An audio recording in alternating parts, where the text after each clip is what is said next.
না আসলে দেখেন মানে টু বি অনেস্ট আজকে দিনের শুরু থেকেই অনেক ড্রামা দেখছি আমরা সব প্লেয়াররাই।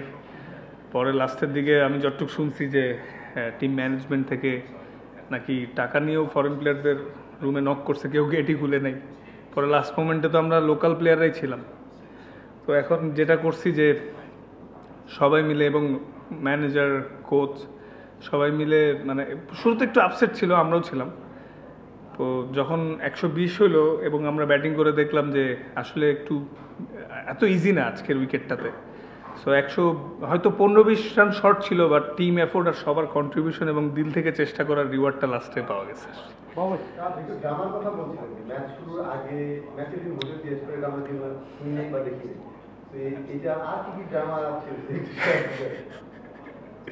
না আমার লাইফেও নতুন একটা এক্সপিরিয়েন্স হলো যে ম্যাচের দিন মানে আমি যতটুকু শুনছি যে আমাদের নাকি বুকিং দেওয়া ছিল শেরাটনে, তো পরে ওয়েস্টিনে ছিল।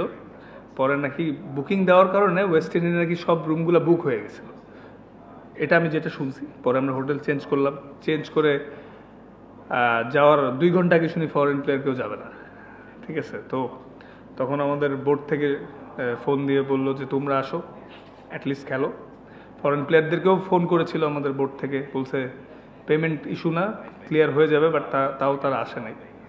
তো শুরুর দিকে আমরা মোরালি একটু ডাউন এবং ডিস্টার্ব ছিলাম, বাট পরে তো দেখলেনি জিতে গেলাম আল্লাহর মতে। একটা স্টেজে গিয়ে ক্যাপ্টেন্সি পাওয়া, তারপরে এরকম একটা সমস্যা সংকুল পরিবেশ, আপনি বলেই এসেছেন, এগুলো তো নতুন করে বলার দরকার নেই। এরকম একটা অবস্থায় একটা টিমকে মোটিভেটেড করা এবং মোটামুটি এখন অনেকটা মানে কি বলবো ওয়ার্ড অফ সুপার, এই পুরো ব্যাপারটা অ্যাজ এ ক্যাপ্টেন আপনি এটাকে খুব চ্যালেঞ্জিং ছিল না, আপনি এনজয় করেছেন? না, আমি আসলে প্রত্যেকটা মোমেন্ট এনজয় করার চেষ্টা করেছি, কারণ দেখেন আসলে এনজয় করা ছাড়া তো ওয়ে নাই, যেহেতু ক্রিকেটই আমার ব্রেড অ্যান্ড বাটার আর প্যাশন। হ্যাঁ, তো মাঠে আমরা এনজয় করছি সবাই। হয়তো আমাদের লোকাল প্লেয়ারও কিন্তু তেমন বিগ নেমস নাই, 2-3 জন ছাড়া ফরেন প্লেয়াররা খেলে নাই। সো আমরা সবাই বলছি লেটস ট্রাই।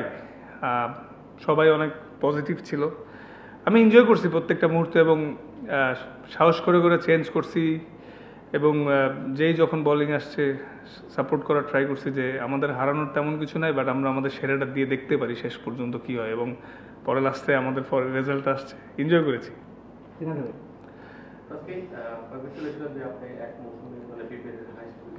জি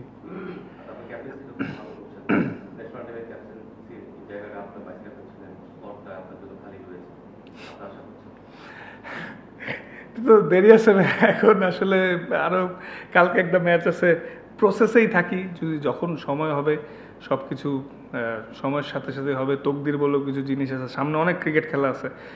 জাস্ট ভাইয়া অ্যাজ এ ক্রিকেটার হিসেবে আমি এনজয় করতে চাই ক্রিকেটটারে, আর ইমপ্রুভমেন্টের ধারাবাহিকতাটা ধরে রাখতে চাই, আর আল্লাহ যাতে আমরা সুস্থ রাখে এটাই চাওয়া। আসলে ওইগুলো নিয়ে এখন তেমন চিন্তা করছি না, যদি সময় আসলে কখন আসলে পরে দেখা যাবে। যখন খেলেন খারাপ খেললে সোশ্যাল মিডিয়াতে ট্রল হয় আর সমালোচনা, সেটা এক ধরনের বিষয় আর কি, পারফরমেন্সের কারণে শুনেন। এইখানে আপনারা ফ্র্যাঞ্চাইজি লিগ খেলছেন, একটা ফ্র্যাঞ্চাইজি হয়ে, এবং একটু উইক টিম নিয়েও কিন্তু আপনারা 5টা ম্যাচ জিতেছেন এবং 2বার রংপুরকে হারিয়েছেন। এত সাকসেসের মধ্যেও আপনার পার্সোনাল কিছু অ্যাচিভমেন্টও আছে।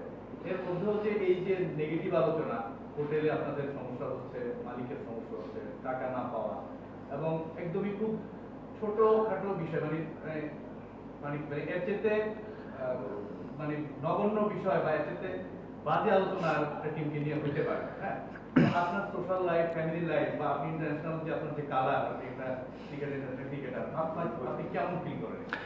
টু বি অনেস্ট, শুধু আমি না ভাইয়া, টিমের কেউই যখন এরকম ঘটে ভালো ফিল করে না। কারণ দিন শেষে আমরা বিপিএল আমাদের সবচেয়ে বড় টুর্নামেন্ট, এই টুর্নামেন্টে আমাদের সবার একটা এক্সপেকটেশন থাকে যে শান্তিপূর্ণ পরিবেশে থেকে খেলবো।